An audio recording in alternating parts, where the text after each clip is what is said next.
I'm going to be reading chapters 13 through 15 of the Count of Monte Cristo by Bantam Abridged.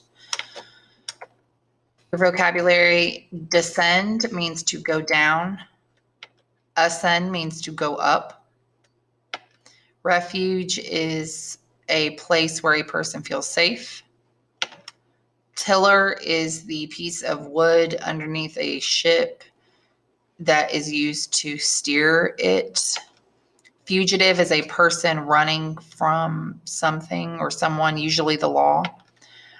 Tartan is, in this context, is a type of ship. It's a smaller ship. The Lady of Pietragrada is a name for the Virgin Mary or the Mother of Jesus Christ. Stocky means solid, muscular. Vigor is health and energy. Exaltation is praise. Gesticulation is movements of the hands. Wrought in this spelling and context means it means highly decorated, as in like a carving. Laden means full of, like weighed down. I believe this is pronounced piastre or piaster, but it is a type of Italian coin. A smuggler is a person who steals from one place and then sells it. And then a yacht, at this time period, is not going to be a huge, shiny white boat. It's going to be a wooden ship, but it's still very, very nice and luxurious. Things to know before we read is semi-pirates were smugglers. And the other thing you need to remember is that Edmond Dantès is much older. He was 19 when he went into prison, but we're going to find out how old he is currently. Here we go. Chapter 13. Although he was stunned and almost suffocated, Dantès nevertheless had the presence of mind to hold his breath and rip open the sack with the knife which he still held in his right hand. But he was still being dragged downward by the cannonball tied to his feet. He bent double and cut the rope just as he was about to suffocate. Then he kicked vigorously and rose to the surface of the sea. He paused only long enough to take a deep breath and then dived again to avoid being seen. When he came up the second time, he was already 50 yards away from the spot where he had plunged into the sea. Above his head, he saw a black, stormy sky. Before him lay the dark plain of the sea, whose waves were beginning to churn as though before the approach of a storm, while behind him, blacker than either the sky or the sea, the granite giant rose up like a threatening phantom. He decided to head for the Isle of Tiburon, the nearest uninhabited island, about 1 league away. But how was he to find it in the thick darkness which surrounded him? Suddenly, he saw the plainer lighthouse, shining like a star. If he headed straight for this lighthouse, he would pass the Isle of Tiburon on his left. By heading a little to the left, therefore, he ought to place the island in his path. He noticed with joy that his years of forced inaction had taken away none of his strength and agility, and that he was still master of the element in which he had played so often as a boy. An hour passed, during which Dantès continued to swim in the direction he had chosen. Unless I'm mistaken, he thought, I shouldn't be far from the Isle of Tiburon now. But what if I'm mistaken? He shuddered and tried to float for a while in order to rest himself, but the sea had become so rough that it was impossible. Well, then, he said, I'll go on to the end, till my arms are exhausted, till I'm seized with cramps, and then I'll sink to the bottom. He began to swim with the strength and drive of despair. Suddenly, it seemed to him that the sky, which was already dark, became still darker, and that a thick, heavy cloud was descending on him. At the same time, he felt a sharp pain in his knee. His imagination instantly told him that he had been struck by a bullet and that he would soon hear the sound of the shot. But he heard no shot. He put out his hand and felt something solid. He drew up his other leg and felt land, and then he saw what it was that he had taken to be a cloud. 20 yards ahead of him rose a mass of strangely shaped rocks which looked like an immense petrified fire. It was the Isle of Tiburon. Dantès stood up a few steps forward, then murmured, Thank God! and he laid down on the jagged rocks, which seemed softer to him than any bed he had ever known. In spite of all the wind, the storm, and the rain which was beginning to fall, he went to sleep. An hour later, he was awakened by the roar of a tremendous clap of thunder. He took refuge beneath an overhanging rock just before the storm burst in all its fury. A flash of lightning, which seemed to open the heavens to the very throne of God, illuminated the space around him, and a quarter of a league away he saw a small fishing boat appear, carried along by the wind and the waves. It vanished between two waves, then reappeared an instant later on the crest of another wave, approaching with frightful rapidity. Dantès cried out and looked around for something to wave to them and warn them that they were approaching their doom, but they were all well aware of it themselves. By the light of another flash of lightning, he saw 4 men clinging to the masts and rigging, while a 5th clutched the tiller of the broken rudder. Then he heard a terrible crash, followed by agonized cries. A 3rd flash of lightning showed him the little boat smashed against the rocks, and among the wreckage, heads with desperate faces and arms stretched up toward heaven. Then all was dark again. Dantès quickly climbed down the slippery rocks, at the risk of falling into the sea himself. He looked and listened, but he neither saw nor heard anything more. No more cries, no more human efforts. There was nothing left except the storm with its roaring winds and foaming waves. Little by little, the wind died down. The big gray clouds rolled off westward, and soon a long reddish streak appeared on the eastern horizon. Light suddenly touched the waves and turned their foamy crests into golden plumes. Daylight had come. In 2 or 3 hours, thought Dantès, the jailer will enter my cell, find the corpse of my poor friend, and give the alarm. They'll question the 2 men who threw me into the sea, who must have heard the cry I uttered. Boats filled with armed soldiers will begin searching the sea for me, and the cannon will alert the coast not to give shelter to a naked, hungry fugitive. I'll be at the mercy of the first peasant who wants to earn 20 francs by turning me in. Oh, my God, you know how much I've suffered. Help me now that I can no longer help myself.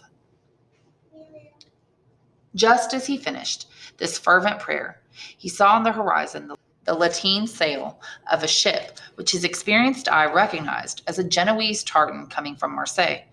Oh, he cried, to think that I could swim out to that ship in half an hour if I weren't afraid of being recognized as a fugitive and taken back to Marseille. These men are all smugglers and semi-pirates. They'd rather sell me than perform an unprofitable good deed. What story could I invent to deceive them? I have it. I'll say I'm one of the sailors from the boat that was smashed on the rocks last night. There won't be anyone to contradict me because the crew all drowned. So saying, he looked toward the spot where the little vessel had perished. A few planks were still floating there, and he saw with a start that the cap of one of the sailors had come to rest on the point of a rock. Dantès dived into the sea, swam over to the cap, and put it on his head, took hold of one of the planks, and began kicking toward the spot where he estimated that the ship would pass. When he was close enough, he made a supreme effort, lunged almost entirely out of the sea, waved his cap, and uttered a loud cry. The ship turned toward him, and he saw the crew make ready to lower a boat. Thinking he no longer needed the plank, he let go of it and began to swim vigorously toward the boat, but he was counting on a strength which he no longer had. His legs and arms began to stiffen, and his movements became heavy and irregular, and his chest began to heave. The 2 rowers in the boat redoubled their efforts, and one of them called out to him in Italian, "Courage!" Dantès thrashed desperately for a while, then sank below the surface. He felt himself being pulled up by the hair, and then he fainted. When he opened his eyes again, he found himself lying on the deck of the tartan. One sailor was rubbing his limbs with a woolen blanket. Another one, who had called out courage to him, was holding a gourd to his mouth, while a third, the captain of the ship, was looking at him with that selfish pity which most men feel in the presence of a misfortune which they have escaped only yesterday and which may strike them tomorrow. "Who are you?" asked the captain in bad French. "I'm a Maltese sailor," replied Dantès in equally bad Italian. "We were coming from Syracuse. A storm caught us off Cape Morgiou last night and smashed our ship against those rocks over there. I'm the only one who survived.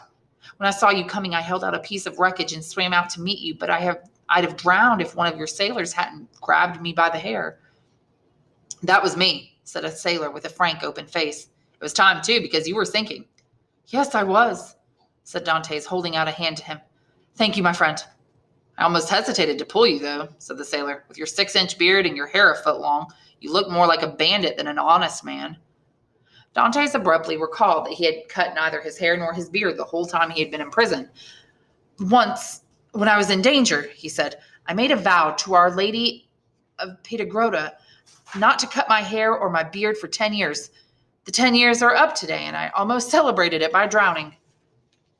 Now, what are we going to do with you? Asked the captain. Whatever you like. I'm a good sailor, so you can leave me at the first port you touch, and I'm sure to find work on some merchant ship. Do you know the Mediterranean? I've been sailing on it since I was a child. There are a few harbors, even the most difficult, that we couldn't take a ship into and out of with my eyes closed. Well then, Captain, said Jacopo, the sailor who had saved Dante's life, why can't he stay with us? Very well, said the captain to Dantès. I'll take you on if you're not too unreasonable. Just pay me what you pay the others. All right, said the captain. Now, Jacopo, do you have any extra clothes you can lend this man? I have a pair of trousers and a shirt. That's all I need, said Dantès. Jacopo slid down the hatchway and came up an instant later with the two garments. Do you need anything else? Asked the captain. I'd like a piece of bread and another drink of that fine rum I tasted just now.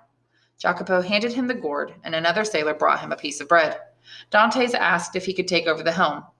The helmsman, delighted to be relieved of his duties, looked at the captain, who motioned him to give up his place to his new shipmate. Dantès took over, keeping his eyes fixed on the coast of Marseille. What day of the month is it? He asked Jacopo, who had sat down beside him. The 28th of February. What year? What do you mean?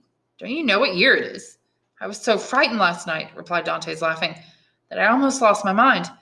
And my memory is still confused, so I'll ask you again, what year is it? It's 1829, said Jacopo. It had been 14 years to the day since Dantès had been arrested. He was 19 when he entered the Château d'If. He was now 33.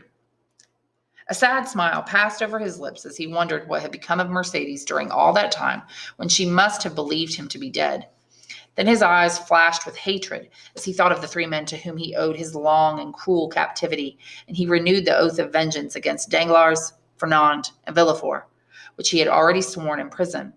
And this oath was no longer a vain threat, for at that moment the fastest ship in the Mediterranean could not have overtaken the little tartan as she scudded along under full sail toward Leghorn. Dantès had been on the Jeune Amélie, the Genoese tartan, for less than a day when he realized that he was dealing with smugglers.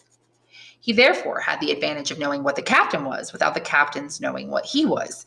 He had adhered rigidly to his original story, filling it out with all sorts of accurate details about Naples and Malta, which he knew as well as he did Marseille, and even the shrewd Genoese captain accepted his story completely. When they reached Leghorn, Dantès was eager to see whether he could recognize himself, for he had not seen his own face for 14 years. As soon as they landed, he went to a barber to have his hair and beard cut. When the barber had finished, Dantès asked for a mirror and looked at himself. He was now 33 years old, as we have said, and his 14 years of prison had greatly altered his face. He had entered the Château d'If with the round, smiling face of a happy young man who had made a good beginning in life and who counts on the future to unfold itself as a natural deduction from the past. All that was now changed. His oval face had lengthened. His smiling lips had taken on the firm lines of resolution. His eyebrows had become arched beneath a single thoughtful wrinkle. His eyes wore a look of deep sadness with occasional flashes of dark hatred. His skin, which had been away from the sunlight for so long, had grown pale. The deep learning he had acquired was reflected on his face by an expression of intelligent self-confidence.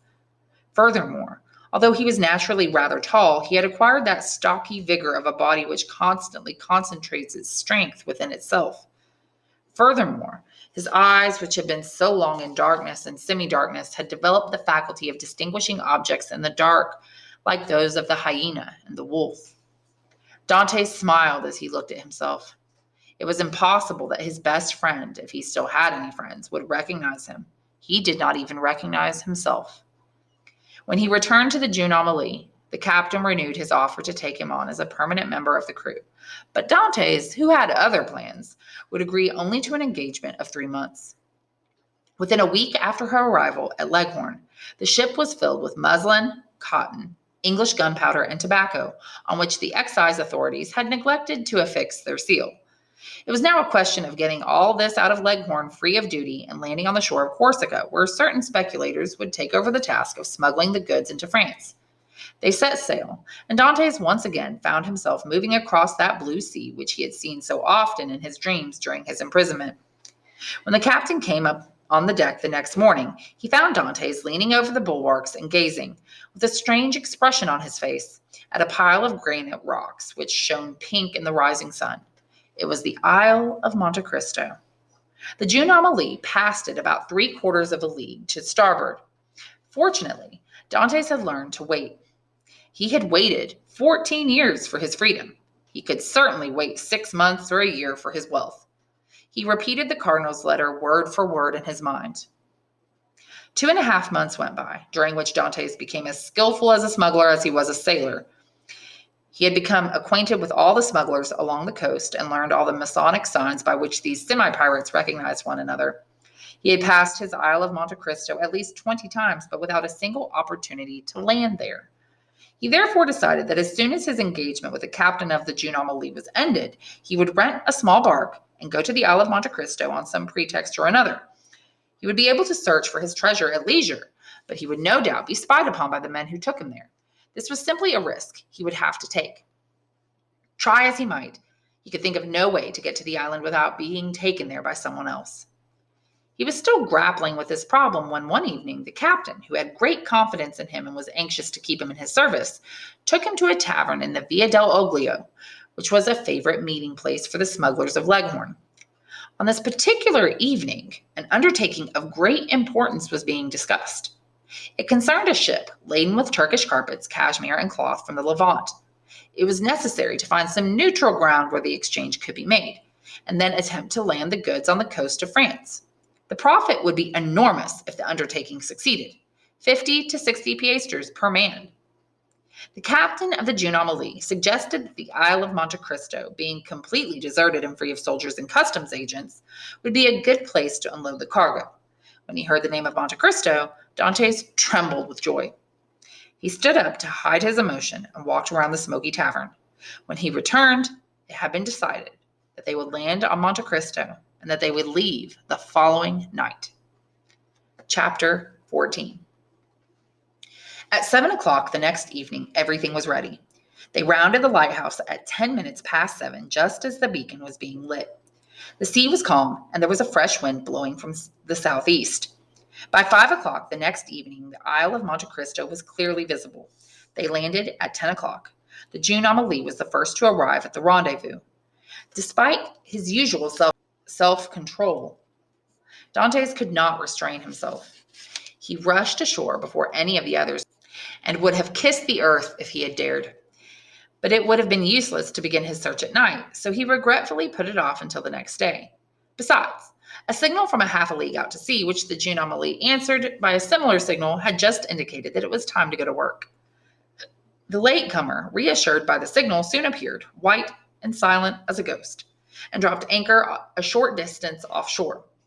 Then the work of unloading the cargo began. As he worked, Dantès thought of the shouts of joy he would draw from all those men if he were able to tell them of the thought with which his mind was constantly filled. No one suspected anything, however, and when he took a gun the next morning and announced his intention of going off to shoot one of the wild goats which could be seen leaping from rock to rock, his excursion was attributed only to either a love of hunting, or a desire for solitude. Jacopo was the only one who insisted on going with him, and Dantès was afraid to oppose him, lest he arouse some suspicion. But he managed to kill a goat before they had gone 1/4 of a league, and sent Jacopo to carry it back to his companions, inviting them to cook it and signal him when it was done by firing a shot in the air. Dantès continued on his way, looking back from time to time, until he finally reached the spot where he supposed the caves to be. Examining everything with meticulous attention, he noticed that on several rocks there were notches which had apparently been made by the hand of a man. They seemed to have been cut with a certain regularity, probably to indicate a trail. These signs gave Dantès hope. Why could they not have been carved by the cardinal in order to guide his nephew? He followed them until he stopped. They had taken him to no cave. A large round rock perched on a solid base seemed to be the only goal to which they led. It occurred to him that instead of being at the end of the trail, he was at the beginning. He turned and retraced his steps. Meanwhile, his companions had finished cooking the goat. Just as they were taking it off the improvised spit, they saw Dantès leaping from rock to rock. They fired a shot to signal him. He changed direction and came running toward them. But as they were all watching him, his foot slipped and they saw him stagger on the edge of a rock and disappear. They all rushed forward at once, for they all loved Dantès despite his superiority. They found him bleeding and almost unconscious. He had apparently fallen from a height of 12 to 15 feet. They poured some rum down his throat, and he soon opened his eyes, complaining of a sharp pain in his knee, a feeling of heaviness in his head, and unbearable twinges of pain in his back. They tried to carry him to the shore, but as soon as they touched him, he groaned and said he did not feel strong enough to continue. The captain, who was obliged to leave that same morning, insisted that they try to get him on board the ship, but Dantès declared that he would rather die where he was than suffer the atrocious pain which so much movement would inflict on him. "Just leave me a supply of biscuits, a gun to hunt with, and a pickaxe to build some sort of shelter, and in case you should be delayed in coming back for me," he said. "But you'll starve," said the captain. "We'll be gone at least a week." "Listen, Captain," said Jacopo, "here's the answer to the problem. I'll stay here with him and take care of him." "Do you mean you'll give up your share of the profit in order to stay with me?" asked Dantès. "Yes," replied Jacopo, "and without regret." "You're a good friend, Jacopo," said Dantès, "and God will reward you for your good will, but I don't need anyone. A day or two of rest will put me back on my feet." He shook Jacopo's hand affectionately, but his resolution to stay, and stay alone, remained unshakable. The smugglers finally gave him the things he had requested and left him. An hour later, the little ship was almost out of sight. Then Dantès stood up, as agile and light on his feet as one of the wild goats of the island, took his gun in one hand and his pickaxe in the other, and ran toward the rock at which the trail of notches ended. "Now," he exclaimed, thinking of the story of the Arabian fisherman which Faria had told him, "Open sesame." After following the trail of notches in the opposite direction, Dantès found that it led to a little creek which was wide enough at the mouth and deep enough at the center to enable a boat to enter it and remain hidden. He deduced that the cardinal, not wishing to be seen, had landed at that creek, hidden his boat in it, then followed the line marked out by the notches, and at the end of that line buried his treasure. It was this supposition that led him back to the large circular rock. But there was one thing which upset his whole theory. The rock must weigh at least 2 or 3 tons. How could the cardinal have hoisted it up to the base on which it now rested? Suddenly, an idea occurred to him. Perhaps, instead of being raised, it had been lowered. He climbed above the rock to search for its original resting place. He soon discovered that a slope had been made. The rock had slid down to its present position, where it had been fixed in place by another rock about the size of an ordinary building stone, which had been used as a wedge. Dantès chopped down an olive tree, cut off its branches, and tried to pry up the rock with the trunk. But the rock was so heavy and was held so firmly in place by the rock wedge beneath it that no human strength could have budged it. He reflected for a moment and decided that he would have to direct his efforts against the wedge. He looked around him. His eyes fell on the powder horn his friend Jacopo had left him. With his pickaxe, he carved out a long hole between the large rock and the wedge and filled it with gum. He made a fuse by tearing a strip of cloth from his handkerchief and rolling it up with powder inside it. He lighted the fuse and ran back. The explosion was not long in coming. The upper rock was lifted from its base for an instant by the tremendous force, and the rock wedge beneath it was shattered into 1,000 pieces. Dantès came back to the spot. The upper rock, now almost without support, was hanging over the cliff. He walked around it, chose the loosest spot, placed its tree trunk in a crevice, and began to pry with all his might. The rock tottered, then finally gave way completely and tumbled headlong into the sea. In doing so, it revealed a square stone with an iron ring set in the middle of it. Dantès uttered a cry of surprise and joy.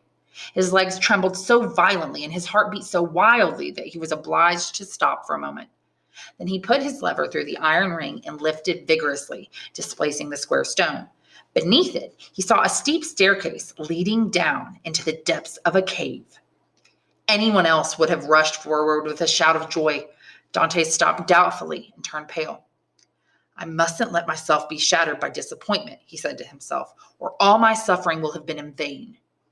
He then began to climb down into the cave, and with a smile of doubt on his lips, murmuring that ultimate word of human wisdom, "Perhaps." After he had been in the cave for a few seconds, his eyes, accustomed as they were to seeing in the dark, were able to penetrate into every corner. The walls of the cave were of granite. He recalled the words of the cardinal's letter in the furthest corner of the second opening. He had found only the first cave. Now he must search for the second one. He sounded the wall with his pickaxe. At length, he found a spot where the granite gave forth in a hollower, deeper sound. He struck it again, more vigorously. This time, he noticed something strange.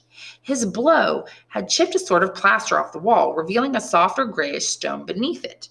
The opening in the granite wall had been sealed up with another kind of stone and then covered over with this kind of plaster, on the surface of which the appearance of granite had been imitated. He struck the stone with the sharp end of his pickaxe. It penetrated to a depth of about 1 inch. Dantès went to work.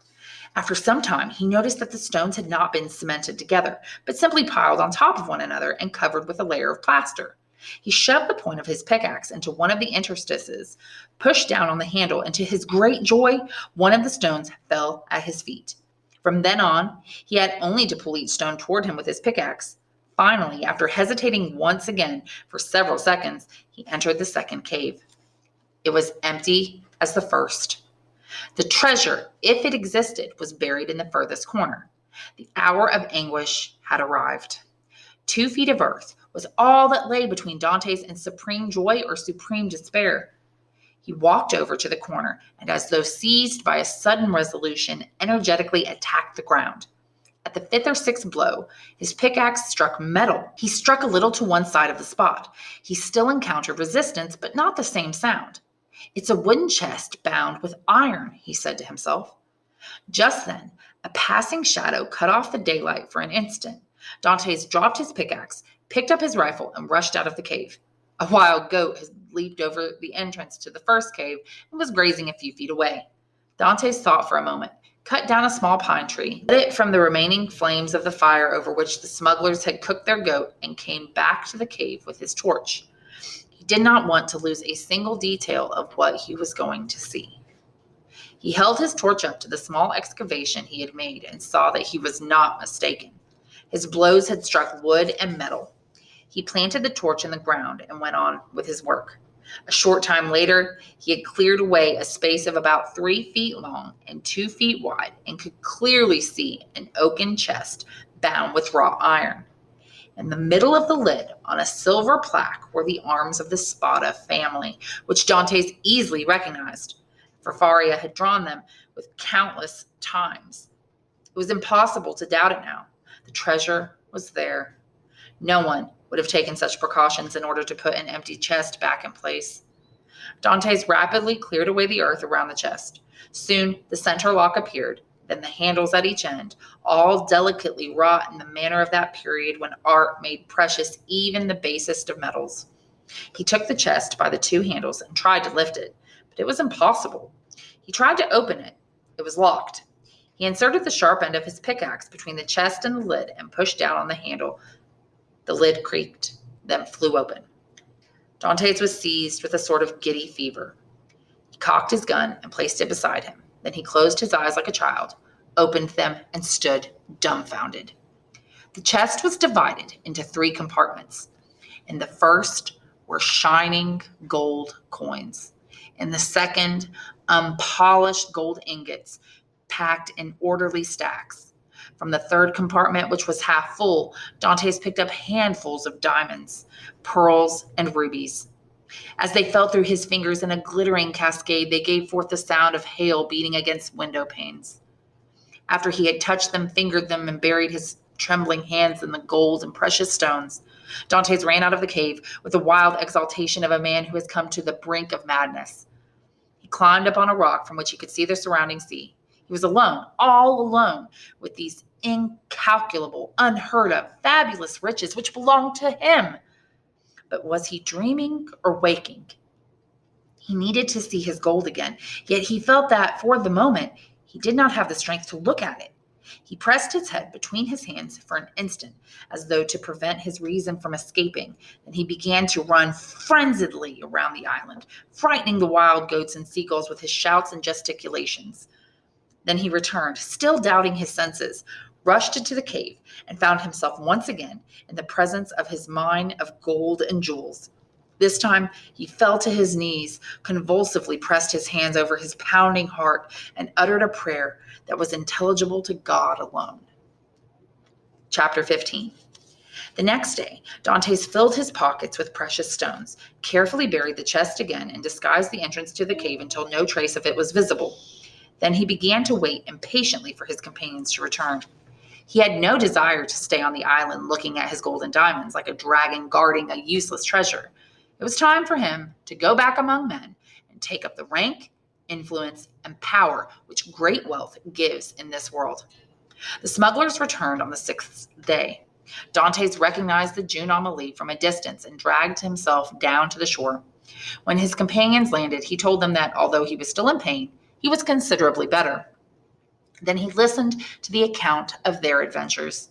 Their trip had been successful, and all of them, especially Jacopo, regretted that Dantès had been unable to take part in it in order to have his share of the profits, which would have been 50 piastres.